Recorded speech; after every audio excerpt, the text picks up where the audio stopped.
ప్రార్థన చేసుకుందాం.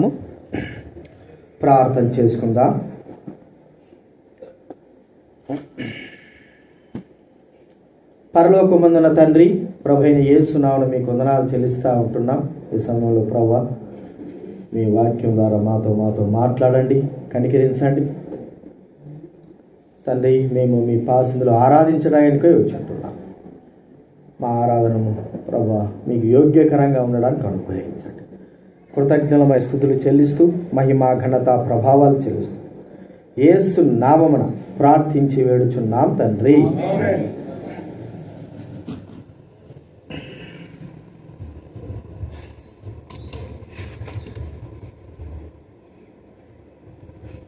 అన్ని మరి కంపెనీలలో రూల్స్ అనేవి ఉంటాయి కదండి. రూల్స్ మనకు తెలుసు. సామాన్యంగా రూల్స్ ఏం పాటించరు, కానీ పేరుకు మాత్రం రూల్స్ అక్కడ పెట్టింటారు. మనకు కూడా ఒక రూల్ ఉండాలి. ఏం రూల్ ఉంది? ఉదయాన్నే లేవగానే బైబిల్ చదువుకోవాలి. అదొక రూల్ మనకు, అది ఖచ్చితం. నేను కాదు, ఎవరు చెప్పిరా. మరి మీరు ఎందుకు చదవాలా బైబిల్? చాలామంది ప్రార్థన కోసం అంటే అన్నిటికీ సమయం ఉంటుంది. 2 నిమిషాలు బైబిల్ చదవడానికి మనకు సమయం లేదు. 2 నిమిషాలు.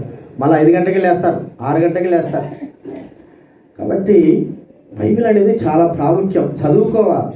ఎంతసేపు చేసినా మనకు ఆ వాక్యం ద్వారానే దేవుడు మాట్లాడతాడు.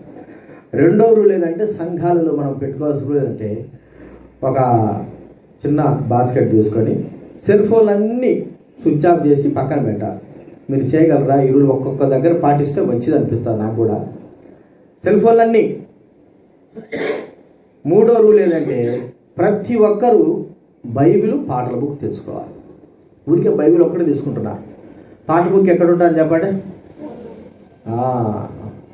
కనీసము మనం బయటకు వెళ్ళినప్పుడు బ్యాగ్ తగిలించుకొని పోతాము, ఎంతో బరువు మోసుకొని పోతాం. బైబిల్ పాటల బుక్ కొద్ది కష్టం అంటే ఎట్లా? కాబట్టి మనమే ఈ రూల్ని మనం పాటించగలిగితే దేవుడు ఎంతో సంతోషిస్తాడు. ఇతరులకు కూడా మనము మాదిరికరంగా ఉంటాం. సరే, దేవుడి వాక్యంలో కొన్ని మాట మనం చూసుకుందాము. యెషయా గ్రంథం 42వ అధ్యాయం. దేవుడి వాక్యంలో నుంచి కొన్ని మాటలు మనం చూద్దాం. యెషయా గ్రంథం 42వ అధ్యాయం 8వ వచనం అందరం చదువుకుందాం.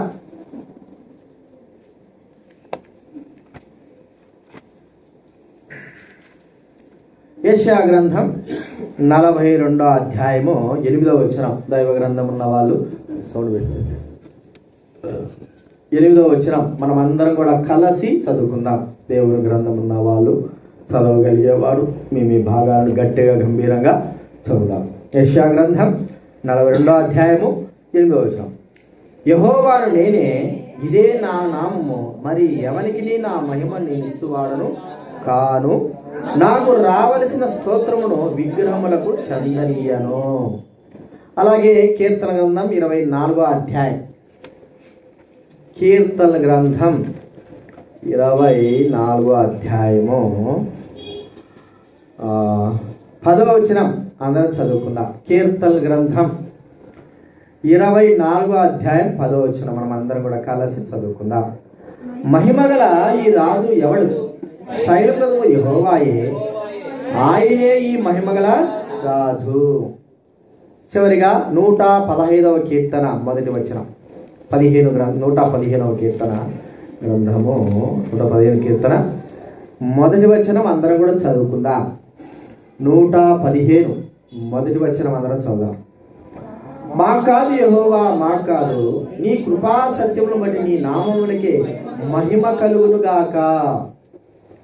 చూడండి, ఈ 3 భాగాలు చదివాము. ఒక మాట మనకు కనబడతా ఉంది. ఆ మాట ఏం చెప్పండి? మహిమ. ఇది లోక మహిమ కాదు, మనుషుల మహిమ కాదు, రాజ్యాల మహిమ కాదు, దేవుని మహిమ. ఏదైనా మనిషికి కలిగినటువంటి ఘనతను బట్టి మనిషిని మనం పొగుడుతాం. ఒక రాజ్యానికి ఉన్నటువంటి మహిమను బట్టి మనం రాజ్యం యొక్క గొప్పతనాన్ని మనము పొగుడుతాం. ఈ మంచిగా ఉంది ఈ రాజ్యము, మన భారతదేశం యొక్క గొప్పతనాన్ని గురించి మనము ఆ మహిమ రూపంలో చెప్తా ఉంటాం. మరి మన ప్రభు అయిన దేవుడు ఆయన మహిమపరచాలి. ఆయన ఎంత గొప్పవాడు, ఆయన మహిమ ఏమిటి, ఆయన మహిమ, ఆయన గొప్పతనాన్ని గురించి, ఆయన యొక్క కీర్తిని గురించి మనకు ప్రచురం చేస్తాము. ఇప్పుడు లోకము ఆయన కీర్తి, ఆయన మహిమను ప్రచురం చేస్తాం. లోకమంతా కూడా ఆయన మహిమతో నింపబడిందని వాక్యంలో చెప్పబడింది. అన్నీ కూడా ఆయనను మహింపరుస్తున్నాయి, ఘనపరుస్తున్నాయి, స్తుతిస్తున్నాయి, ఆరాధిస్తుంటున్నాయి. 148వ కీర్తన మనం చూస్తే పుట్టలు మొదలుకొని చెట్ల వరకు, గడ్డి వరకు, పక్షుల వరకు, పురుగుల వరకు, ప్రజలు, రాజులు, మంత్రులు, యవ్వనులు, కన్యకులు అందరూ కూడా ప్రభుని ఏం చేస్తున్నారు చెప్పండి? మహింపరుస్తా ఉన్నారు, ఘనపరుస్తా ఉన్నాయి. మరి ఆయన స్వరూపంలో సృజింపబడిన మానవుడు మాత్రము దేవుని ఘనపరచలేకపోతున్నాడు. దేవుని యొక్క గొప్పతనము తాను తెలుసుకోలేకపోతున్నాడు. మరి తెలుసుకున్న వారు కూడా ప్రభువును స్తుతించలేకపోవడం అని మనం చూస్తాం. తెలుసుకున్న వారు కూడా ప్రభువును స్తుతించలేకపోతున్నారు. కాబట్టి ప్రియమైన వాళ్ళరా, ప్రభువును యొక్క గొప్పతనాన్ని గురించి, మహిమను గురించి మనం ఒకసారి తెలుసుకున్న తర్వాత ఆయనను మహిమపరచడం, ఘనపరచడం ఆపకూడదు. ఏ పరిస్థితులు అయినా సరే, ఎలాగైనా సరే ఆత్మతో సత్యముతో ఆరాధించేవారు ఏ పరిస్థితులు ఉన్నా, ఎక్కడున్నా, ఏ స్థలంలో ఉన్నా ఆయన ఘనపరిచేవారు కావాలని దేవుడు కోరుకుంటా ఉన్నాడు. అలాంటి వారుగా మనం ఉండాలి. ఇది మనం గుర్తించుకోవాలి. ఎలాగ ఆయన మహింపరచాలి? మహింపరచడానికి గల కారణం ఏమిటి? ఎన్నో ఉన్నాయి. దైవ గ్రంథం అంతా కూడా మనము ఆ ప్రభువుని ఘనపరిచి మహింపరచవచ్చు. అయితే మొదటిగా ఆయన మహింపరచడానికి గల కారణం ఏమిటంటే, ఆయన మహిమ తన ప్రజలైన మనకు అనుగ్రహించడం అనేది గొప్ప విషయం. చూడండి, యెషయా గ్రంథం 43వ అధ్యాయం. యెషయా గ్రంథం 43వ అధ్యాయం 7వ వచనం చదవండి ఎవరైనా. నా మహిమ నిమిత్తము నేను సృజించిన వారిని,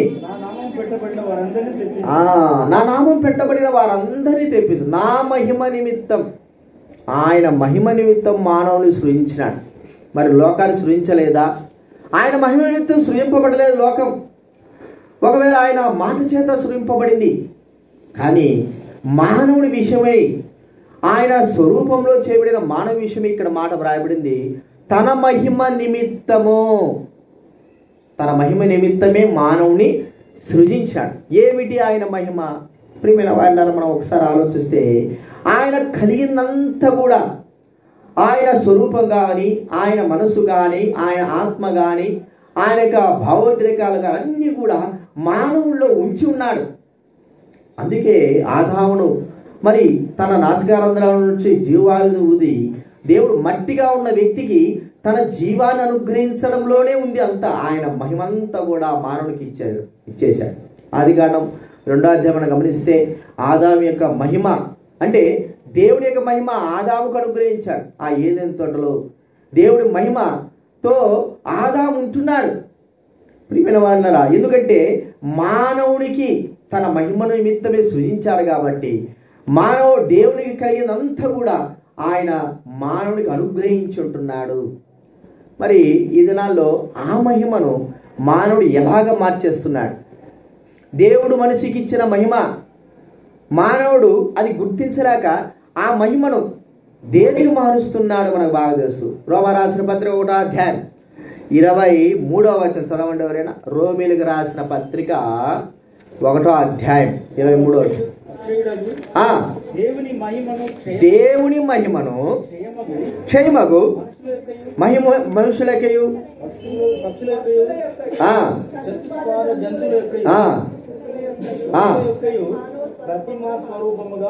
మార్చి దేవుని యొక్క మహిమను లోకంలో ఉన్నటువంటి ఈ విషయాలు మనకు బాగా తెలుసు. మరి వాటికి మార్చి వేశాడు మానవుడు. మానవుడైతే తన మహిమను ఎవరికి ఇచ్చేవాడు కానున్నాడు. ఆయన తన మహిమను ఎవ్వరికి ఇచ్చేవాడు కాదు. దేవదూతలకు ఇచ్చాడా? సాతానికి ఇచ్చాడా? కెరూబులకి ఇచ్చాడా? ఎవ్వరికి ఇవ్వలేదు. కానీ కేవలం మట్టివారమైన మనకు అనుగ్రహిస్తే మనము ఆయన మహిమను ఎలాగ మార్చేసామంటే లోక సంబంధమైన వాటి విషయమై మార్చేశాం. ప్రియమైన వాళ్ళరా, ఇది దేవుడికి ఎంతో దుఃఖాన్ని కలగజేస్తా ఉంది. అరే, నా మహిమ నేను ఇస్తే నా మహిమను మానవుడు ఎలాగ మార్చేస్తున్నాడు? తన ఇష్ట ప్రకారంగా మార్చేస్తుంటున్నాడు. కాబట్టి ఆ మహిమ ఒక్కసారిగా మానవుడు పాపం చేయడం ద్వారా ఆ మహిమంతా కూడా కోల్పోయిన వాడుగా చూస్తా ఉన్నాం. మనకు తెలుసు పాపము చేయడం ద్వారానే దేవుని మహిమ. మరి అక్కడ మాటలు రాయబడింది పాపంని చూడండి. రోమ రాసిన పత్రిక 6వ అధ్యాయంలో, రోమీలకు రాసిన పత్రిక 6వ అధ్యాయం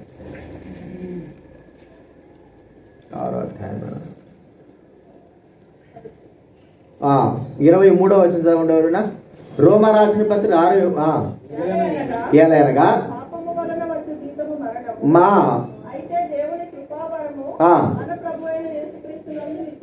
అంతకాకుండా చూడు 3:23 రోమిలు రాసిన పత్రిక 3:23 ఏ భేదము లేదు చేసి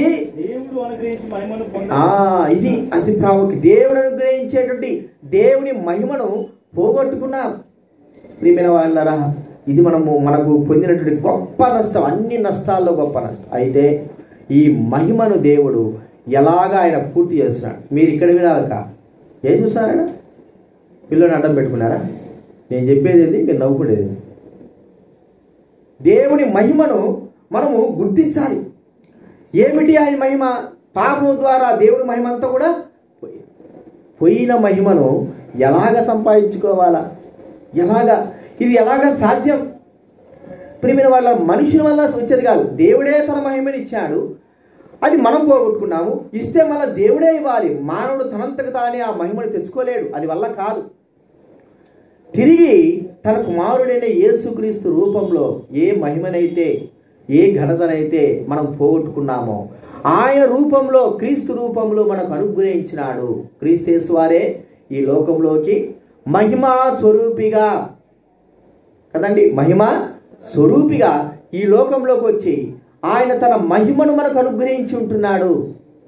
పోగొట్టుకున్న మహిమ పాపమును బట్టి దేవుడు అనుగ్రహించాడు. కాబట్టి గుర్తించుకున్నాం, ప్రభా నీ మహిమ అంతా పోగొట్టుకున్నాం. నీ మహిమను పోగొట్టుకొని నిస్వార్థమైపోయి ఏమి లేని వారం అయిపోయినాం.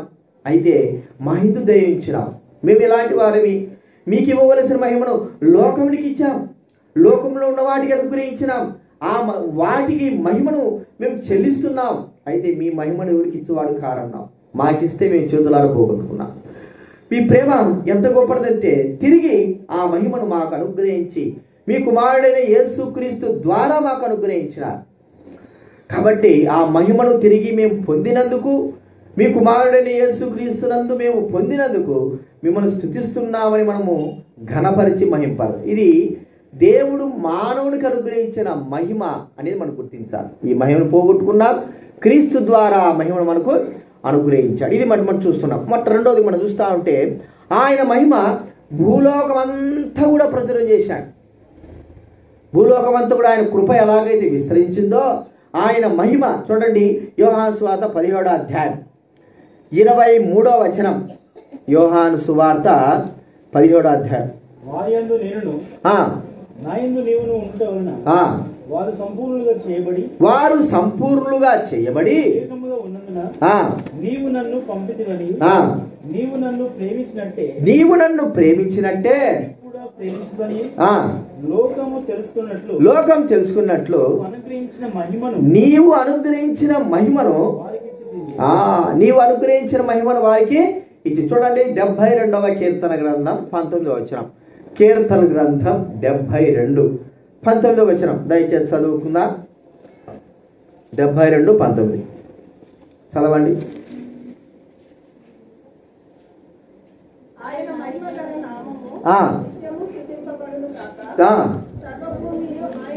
సర్వభూమియు ఆయన మహిమతో నిండిండుగాక. సర్వభూమి ఆయన మహిమతో నిండి ఉంది. ప్రియమైన వాళ్ళరా, ఆయన మహిమను ఎవరు తీసేయగలరు? మనల్ని బట్టియే కానీ మహిమ పోయింది, కానీ సర్వభూమి అంత కూడా ఆయన గొప్ప నామాన్ని, ఆయన మహిమగల నామాన్ని ఘనపరుస్తూ ఉంటున్నాయి. ఈయన మనకు ఆరాధనకి యోగ్యుడు. మహిమ మరి పోనివాడు. మహిమను మరి ఎవరు కూడా ఆయన మహిమను ఎవరు కూడా తీసివేసుకోలేని వారు. ఆయనకు చెందవలసిన మహిమ ఎవరు కూడా తీసివేసుకోలేరు, ఎవరు కూడా కలిగి ఉండలేరు. సర్వభూమితో అంతా కూడా ఆయన మహిమతో నింపబడి ఉంటున్నది. ప్రభువును స్తుతించాలి. అందుకే ఈ మహిమగల రాజు ఏమిటంటే మహిమల రాజు ఎవరు? యెహోవా దేవుడే. కాబట్టి ఆయన్ని స్తుతించాలి, గణపరచాలి. సర్వభూమి ప్రభువా నీ మహిమతో నిండి ఉంది. సర్వభూమి ఆ మహిమను బట్టి మిమ్మల్ని స్తుతిస్తుంటున్నా. ఏదో ఉన్న మహిమ పోయేది కాదు. బైబిల్ గ్రంథంలో మనకు గుర్తిస్తాడు. చూడండి, అపోస్తుల కార్యాలు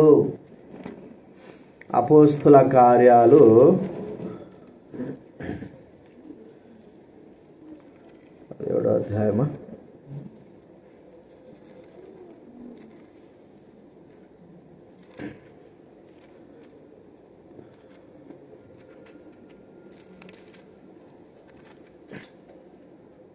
మహిమ పోవచ్చున్నదని చూడండి, కొత్త ఒక మాట రాయ.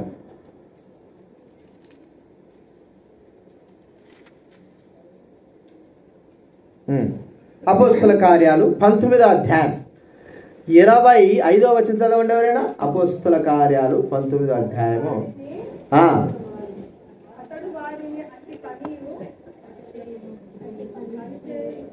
19వ అధ్యాయము 26వ వచనం చదవండి. అయితే 27 చదువుతాం. 27 మరియు ఈ మన వృద్ధి యందు లక్ష్యం తప్పిపోటే గాక అర్తెమీ దేవి యొక్క గుడి కూడా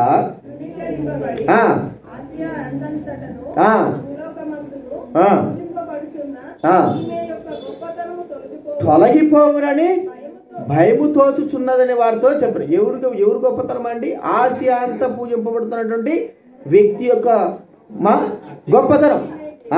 అర్థమే అరే అట మా మహిమ తొలగిపోతే ఇంకెందుకు మనకు? అయితే భూలోకమంతటా కూడా ఆయన మహిమ ఎంత మాత్రము తొలగిపోదు. ప్రియమైన వాళ్ళరా, తొలగిపోయే మహిమ మనకెందుకండి?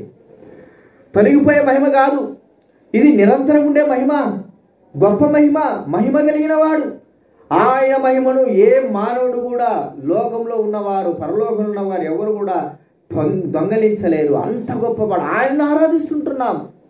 మహిమ కలిగిన వాడు. భూలోకమంతా కూడా ఆయన మహిమతో నింపబడింది. కాబట్టి ప్రియమైన వాళ్ళరా, ప్రభువును మరి ఆరాధించి ఘనపరిచే విధానం. అందుకే ఒక మాట మనం చెప్పుకోవాలంటే, ప్రభువైన యేసుక్రీస్తు వారి యొక్క నామము ప్రపంచమంతటా కూడా ఏమవుతుంది? మారుమ్రోగుతా. ఆయన మహిమ మారుమూల ప్రాంతాల్లో అన్ని చోట్ల కూడా ఆయన మహిమ గొప్పదిగా చేయబడతావు. ఏ దేశంబో, ఏ రాష్ట్రంబో, ఏ మూలకుబో, ఎక్కడైనా అడవుల్లోవో, ఎక్కడికైనా సరే ఆయన నామం ప్రచురము చేయబడతా ఉంది. ఆయన మహిమ అంత కూడా వ్యాపించిందిగా చూస్తుంటున్నాం. అందుకే ప్రభుని స్తుతించాలి. ప్రభువా నీ నామము, నీ మహిమ కొద్దిసేపుతో ఉండిపోయేది కాదు, తొలగిపోయేది కాదు. మహిమ మరి పోయేది కాదు, అంతరించేది కాదు. అది ప్రపంచమంతటా కూడా వ్యాపించిందిగా చూస్తుంటున్నాం. అలాంటి ప్రభువును మనం ఆరాధిస్తుంటున్నాం. కాబట్టి ఆయన నామము, యేసుక్రీస్తు వారి నామం భూలోకమంతా కూడా ప్రచురము చేయబడి మహిమపరచబడతా ఉందని గుర్తించుకోవాలి. ఇంత మాత్రం కాకుండా మూడోది మనం చూస్తూ ఉంటే సృష్టి ఏం చేస్తుంది? ప్రభువును స్తుతిస్తాం. సృష్టి అంటే మనకందరూ తెలుసు. చెట్లు, పుట్టలు, ఆకాశము, మహాకాశము, మరి సూర్యచంద్ర నక్షత్రాలు. చూస్తే చూడండి, కీర్తన గ్రంథం 19వ అధ్యాయం. కీర్తన గ్రంథము 19వ అధ్యాయం 1-2 వచనాలు ఎవరైనా చదవండి. ఆకాశములు దేవుని మహిమను వివరించుచున్నవి. అంతరిక్షం ఏం చేస్తున్నట్టు చెప్పండి? ఆయన చేతి పనిని ప్రచురపరుస్తుంటున్న ఆకాశములు. చూడండి ఇంకేముంటున్నాడు? 69వ కీర్తన 34 వచ్చింది చూడండి. 69వ కీర్తన 34. భూమి ఆకాశములు ఆయనను స్తుతించునుగాక, సముద్రములను ఆయన స్తుతించును. భూమి ఆకాశాలు, సముద్రాలు. ఇక 148వ కీర్తన మీరు చదువుకుంటే ఇక అన్ని, ఇంకా లోకంలో ఉన్నవన్నీ కూడా ఏది కూడా అన్ని ప్రభును స్తుతిస్తూ మహింపరుస్తూ గణపరుస్తూనే ఉంటున్నాయి. కాబట్టి ప్రియమైన వాళ్ళరా, ఆయన మహిమ లోకమంతా కూడా ఆయన సృజించినవన్నీ కూడా ఆయన మహిమను మహింపరుస్తూ ఉంటారు. మనమే ఆయన ఘనపరచలే. అంత గొప్పవాడు మన ప్రభు, అంత గొప్పవాడు. అందుకే అన్నాడు మరి యేసు ప్రభు వారు ఊరేగుతూ ఉంటే గాడిద పైన, మరి అక్కడ ఉన్నటువంటి పిల్లలందరూ కూడా ప్రభువును స్తుతిస్తూ ఆరాధిస్తూ ఉంటే వారు ఉన్నారు పరిశీలన శాస్త్రులు, అయ్యా చూడు పిల్లలు ఎట్లా గనపరుస్తున్నారో అన్నప్పుడు వారిని ఆపు అంటే వారు ఆగినారంటే ఏం స్తుతిస్తాయి? రాళ్ళు స్తుతిస్తాయి. రాళ్ళు కూడా స్తుతించగలిగేటువంటి ప్రభు మన సృష్టి కూడా, చంద్రుడు, నక్షత్రాలు, భూమిపైన ప్రతి జీవి, ప్రతి స్థలము ప్రభువును స్తుతించేదిగా చూస్తుంటున్నాం. సకలము ప్రభువును స్తుతించేది. ఇది నువ్వు స్తుతించగలుగుతున్నావా? మనం స్తుతించడానికి, ఆరాధించడానికి మనం నోరే రాదు కదండి. ఆరాధించడానికి ఇటీవల విన్నా, ఆరాధించమంటే ఎప్పటి నుంచో వస్తున్నారు మందిరానికి, వాళ్ళ పిల్లలు బాప్తిజం తీసుకున్నారు. ఆరాధించండి, సమయం పోయింది, ఆరాధించండి, సమరం పోతాను ఆరాధించండి అంటే ఆరాధిస్తేగా సరే. కొత్తగా బాప్తిజం తీసుకుని ఎవరొస్తులైన వారు ఆరాధించండి, ఏమ్మా ఆరాధించు అన్నాడు అంతే. ఇక నా కూతుర్ని అవమానపరిచాడు, ఆరాధించమంటాడు. మరి ఆరాధించకుండా నువ్వేం చేస్తావు? దయ్యాన్ని ఆరాధిస్తావా? వచ్చింది ఎందుకో చెప్పాలి. మనం అందరం వచ్చింది ఎందుకు చెప్పండి? కూర్చొని పోయేదానికా? ఆరాధించడానికి వచ్చినాం. మనం అందరం కూడా ఆరాధించినట్టు నువ్వు అవమానంగా ఫీల్ అయిపోతే లాగా. ప్రభువును ఆరాధించడానికి ఎంతమందిలో ఉన్నా కూడా మనం ఏం చేయాలంటే గట్టిగా గంభీరంగా ఎప్పుడైతే మనం అవమానకరంగా అనుకుంటామో మన జీవితాన్ని ప్రభు అంత అవమానకరంగా చూస్తాడు. నన్ను ఆరాధించలేని వారు మిమ్మల్ని నేను ఎట్లాగా కనపరుస్తా? ప్రియమైన వాళ్ళరా, దేనికైనా గుర్తుపెట్టుకుందాం, ప్రభువును ఆరాధించడానికి స్థలాలు కానీ, లేకపోతే మన స్టేటస్ కానీ, లేకపోతే మన అందచందాలు కానీ, లేకపోతే మాకు ఏదో ఒకటి అడ్డు వస్తే దానివల్ల మనకు ప్రయోజనం లేదు. ప్రభువును మహింపరచడానికి ఏ స్థలంలో ఉన్నా సరే, ఎక్కడున్నా సరే, మనము వచ్చిన కొద్ది మాటలైనా సరే ప్రభువును మనము స్తుతించాలా, ఆరాధించాలి. అది దేవుడు మనకి ఇచ్చినటువంటి ఘనత. దేవుడు మనకి ఇచ్చిన ఘనత. ఈ ఘనతను మనం పోగొట్టుకుంటే ఎట్లా అండి? ఈ ఘనతను మనం చేజార్చుకుంటే ఎట్లాగా? కాబట్టి లోకమంతా కూడా, సృష్టి అంతా కూడా ప్రభువును స్తుతిస్తున్నప్పుడు మనము కూడా ప్రభుని ఏం చేయాలి? స్తుతించి అది ఆయన మహిమగల నామానికి ఉన్నటువంటి గొప్పతనము. కాబట్టి ఇది మూడోది మనం చూస్తుంటాం. నాలుగోది చూస్తుంటే ఆయన మహిమగల సింహాసనం. ఎందుకు ప్రభువును మనం స్తుతించాలంటే ఆయన తన మహిమగల సింహాసనంపై మనం ఒక దినాన్ని కూర్చుండబెడతాడు. మహిమగల సింహాసనం చూడండి, ఆయన మహిమగల సింహాసనం ఉన్నప్పుడు మనం కూడా ఆయన సింహాసనం దగ్గర ఉండి ప్రభువును స్తుతిస్తూ గణపరుస్తాం. కీర్తన మనం చూస్తే మత్తయి సువార్త 19వ అధ్యాయం 28వ వచనం. మత్తయి సువార్త 19వ అధ్యాయము 28వ వచనం చదవండి ఎవరైనా.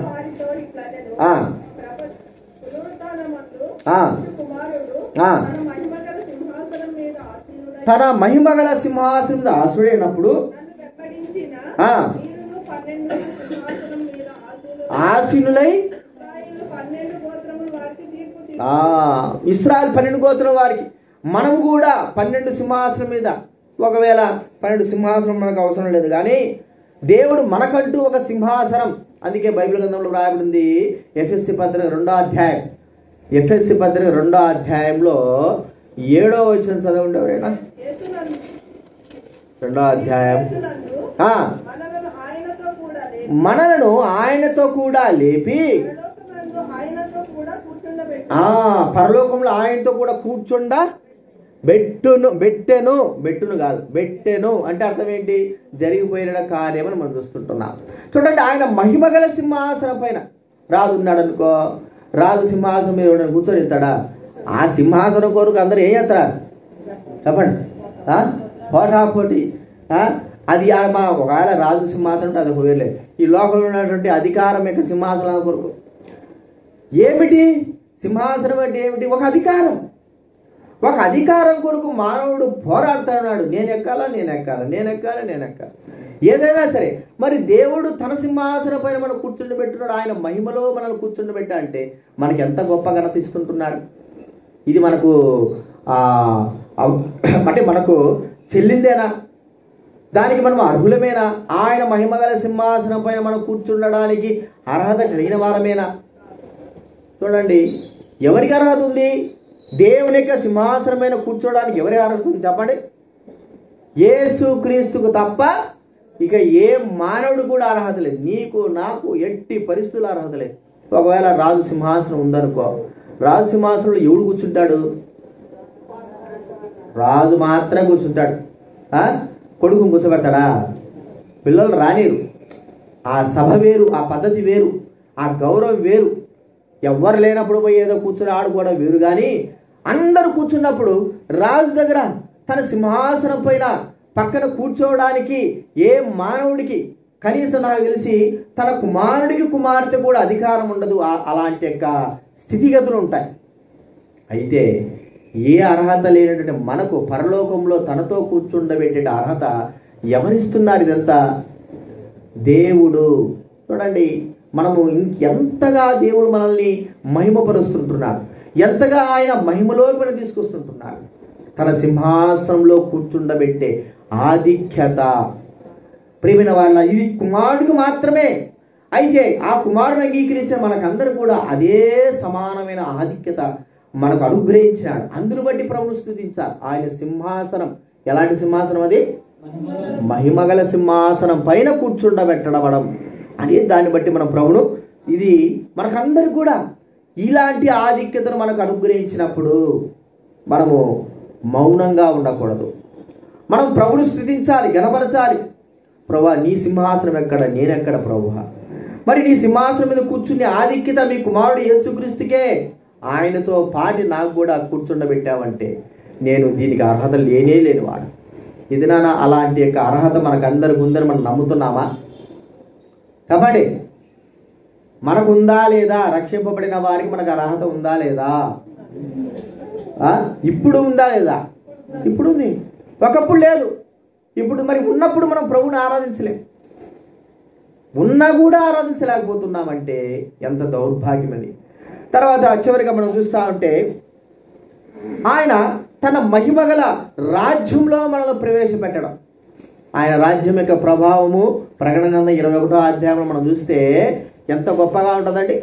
ఆయన రాజ్య ప్రభావము, ఆయన రాజ్యంలోకి మనల్ని ప్రవేశపెట్టే ఆధిక్యత. ఒక రాజ్యం ఉందనుకోండి, ఏదైనా రాజ్యం, ఆ రాజ్యంలోకి ప్రవేశించాలంటే ముందు ద్వారబంధనం నుంచి లోపలికి రావాలి. అక్కడికి రావాలంటే ఎన్నో ప్రశ్నలు. ఎందుకు వచ్చినావు, ఏమిటి, నీకు పని ఏముంది, ఎందుకు రావాలి ఈ రాజ్యంలోకి, నిన్ను ఎవడు రమ్మన్నాడు, దేనికోసం వచ్చినావు, ఎన్నో అడుగుతారు కదా. వ్యాపారం చేయడానికో లేకపోతే దేనికో దానికో వస్తున్నట్టే. సరే, లోపలికి వచ్చేటప్పుడు ఏం చేస్తాడు? పన్ను కట్టించుకుంటాడు. అర్థమైందా? నువ్వు ఏమైనా చేయి, లోపలికి వచ్చినప్పుడు ఏం కావాలా? ట్యాక్స్ కట్టు, ఎంతైనా సరే. మరి వాడు కట్టిన తర్వాత లోపలికి వస్తాడు. తర్వాత అలవాటు అయితే వస్తూ ఉంటాడు. సరే, లోపల వరకు చేరినాం. ఇక మళ్ళీ రాజ్యం లోపలికి, గేటు లోపలికే వచ్చినాం, ఇంకా ఉంది లోపల రాజ్యం కదా. రాజు యొక్క అంతఃపురం అనేది అది ఎవరుకుంటుంది? అంతఃపురంలో ప్రవేశించాలంటే ఇంకెంత మనం సెక్యూరిటీ ఉంటా చెప్పండి. గేటు వరకు ప్రవేశించడానికే ఎంతో సెక్యూరిటీ ఉంటే అంతఃపురం లోపలికి అది ఏ సామాన్య మానవుడు వెళ్ళడానికి వీల్లేదు. దానికి కూడా కొన్ని యొక్క నియమాలు ఉంటాయి. ఆ నియమాల ప్రకారంగా లోపలికి వెళ్ళాలి. భూలోక సంబంధమైనటువంటి రాజ్య ప్రభావం అలా ఉంటుంది. మనకు బాగా తెలిసి ఎస్తేర్ గ్రంథంలో బబులోను దేశం యొక్క రాజ్య ప్రభావం ఎంతో గొప్పది. అంటే ఆ రాజ్య ప్రభావము సకల ప్రజలు తెలుసుకోవడానికి సైనికులకి అందరికి కూడా రాజు విందు చేయించాడు. రాణి కూడా విందు చేయించింది. సైనికులకి, ఆ రాజ్యంలో ఉన్న వారికి మాత్రమే, మిగతా వారికి ఆ ప్రభావం ఉంటుందా? చూడడానికి వీల్లేదు. ప్రియమైన వాళ్ళు, అయితే మనకి ఎలాంటి ప్రభావం కలుగుతుందంటే ఆ రాజ్యములోకి ప్రవేశించే ఆ మహిమలో అందుకే 2 పేతురు గ్రంథం 1వ అధ్యాయం 11వ వచనం. 2 పేతురు గ్రంథం 1వ అధ్యాయం 11వ వచనం చదవండి ఎవరైనా. 2 పేతురు గ్రంథం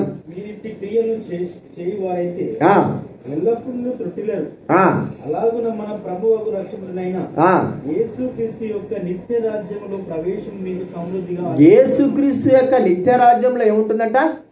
సమృద్ధి అయిన ప్రవేశం.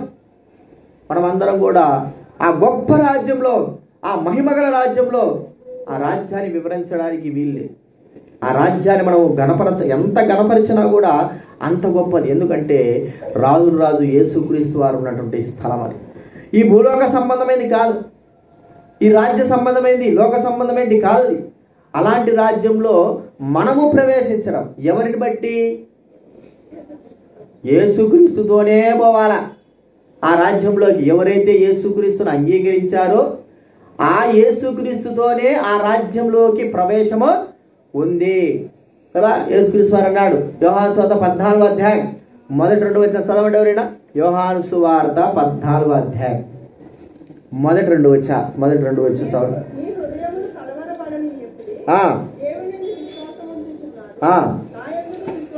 నా యందున విశ్వాసం ఉంచుడి,